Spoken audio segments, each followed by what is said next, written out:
Welcome back sa ating channel, kung saan tinatalakay natin ang pinakabago at pinakamahalagang balita tungkol sa modernisasyon ng ating sandatahang lakas. Sa video na to, pag-uusapan natin ang bagong hakbang ng Philippine Army, ang pagbili ng 100 rounds ng 155mm precision-guided munitions mula sa Israel. Alamin natin kung ano ang kahulugan ng transaksyon na ito para sa pambansang seguridad. Pero bago tayo magsimula, tandaan natin na ang matatag na Pilipinas ay hindi lang nabubuo sa lakas militar.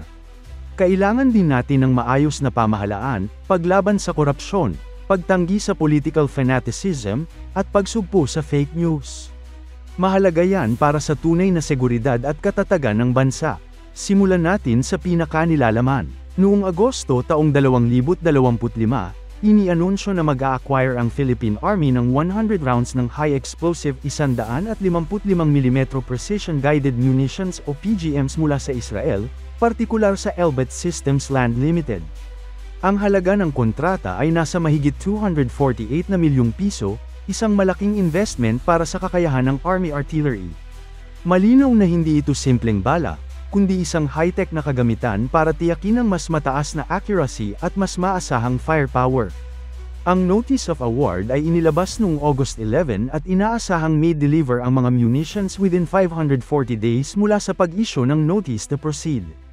Kung tutuusin, aabuti ng halos 1.5 taon bago dumating ang lahat ng rounds, pero sapat na yun para bigyang panahon ng Army na maghanda ng training at integration sa kanilang mga units. Ano nga ba itong Precision-Guided Munitions o PGMs? Ito yung uri ng bala na may kasamang Advanced Guidance System. Ibig sabihin, hindi lang basta ihahagis o ipaputok, kundi may direksyon at kontrol para matiyak na tatama ito sa target na sinadya. Kumpara sa tradisyonal na artillery shells na umaasa lang sa trajectory at firing calculations, ang PGMs ay gumagamit ng teknolohiya gaya ng GPS o laser guidance. Ang resulta, mas accurate, mas epektibo, at mas kaunting collateral damage. Kung iisipin, parang transition ito mula sa shotgun approach, papunta sa sniper approach. Hindi na kailangan ng daan-daang bala para ma-neutralize ang isang target. Sa halip, mas kaunting rounds, pero eksaktong tatama sa mahalagang lokasyon. Partikular, magagamit ang PGMs ng Army sa mga modernong howitzer gaya ng Atmos 2000 self-propelled artillery at Soltam M71 towed platforms. Ang Atmos 2000 ay kilala sa pagiging mobile at mabilis i-deploy, habang ang Soltam M71 naman ay isang tradisyonal pero matibay na towed system.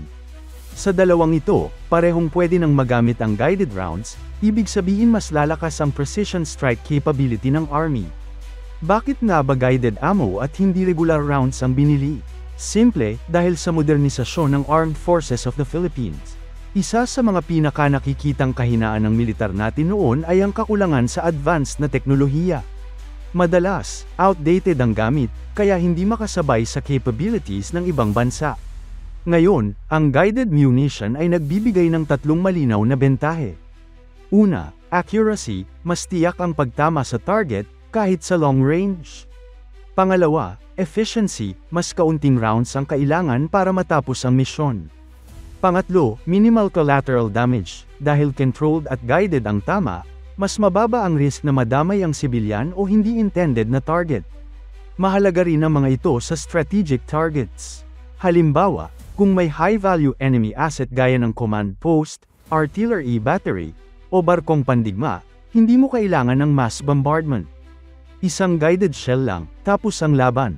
Sa ganitong paraan, hindi lang ito dagdag firepower, kundi strategic advantage. At kung iisipin, para sa isang bansa na limitado ang defense budget, mas sulit ang ganitong investment kaysa mag-aksaya ng libu-libong bala na hindi lahat tatama sa tama. Elbit Systems Land Limited, mula Israel ang supplier ng PGMs. Kilala sila sa buong mundo bilang isa sa pinakamalalaking defense technology companies. Gumagawa sila ng iba't ibang klase ng systems, mula drones, communication equipment, hanggang artillery solutions. Hindi na rin ito ang unang beses na nagkaroon ng transaksyon sa pagitan ng Pilipinas at Israel. Sa katunayan, ilang beses nang nag-supply ang Elbit ng military hardware at support equipment sa AFP. Kilala silang maaasahan at matibay ang produkto, kaya't hindi nakapagtataka na sila ang napiling partner para sa proyektong ito. Ayon sa kontrata, ang lahat ng bala ay dapat mai-deliver sa loob ng 540 araw mula sa notice to proceed. Ibig sabihin, may sapat na panahon ng AFP para maghanda ng training at logistics bago dumating ang shipment. Kung titignan ang timeline ng proyekto, malinaw na matagal ng pinaghandaan ito.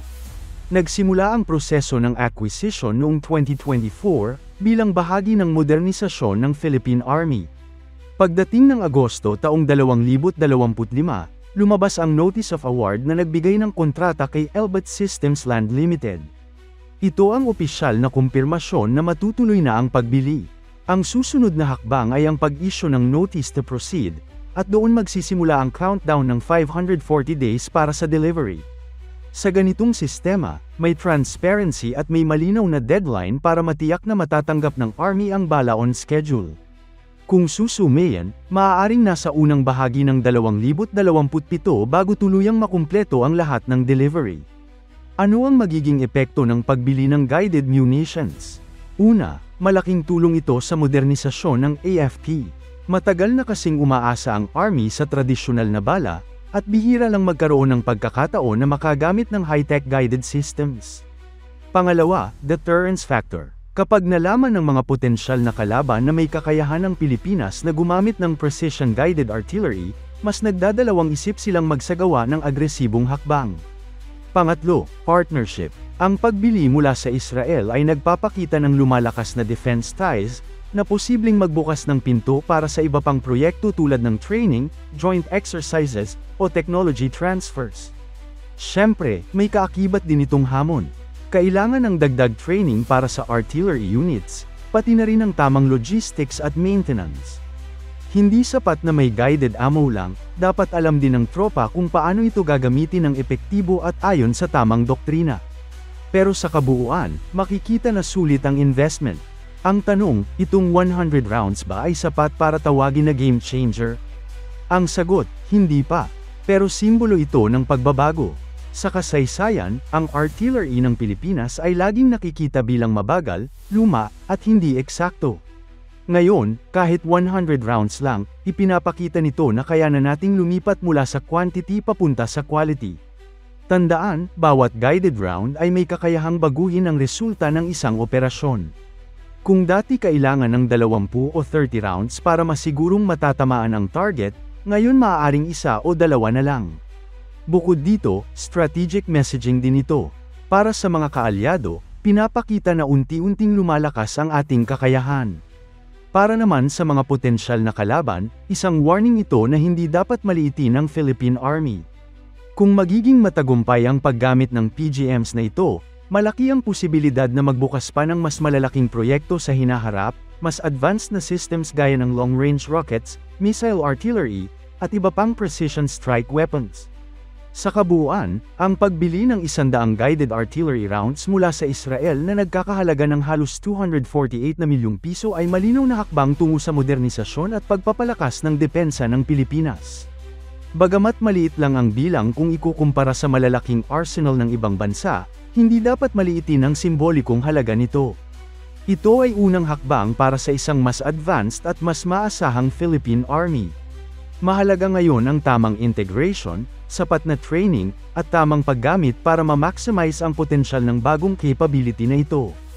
At kung magtatagumpay, siguradong mas marami pang modernisasyon project ang susunod. Sa huli, ang tanong ay hindi kung gaano karami ang bala, kundi kung paano ito magagamit ng tama at epektibo. At dito masusukat kung handa na ba talaga ang ating army para sa susunod na yugto ng modern warfare. Maraming salamat sa panunood. Kung nagustuhan ninyo ang analysis na ito, huwag kalimutang mag-subscribe at i-share para mas marami pang kababayan ang ma-update sa mga bagong kaganapan sa defense at seguridad ng bansa.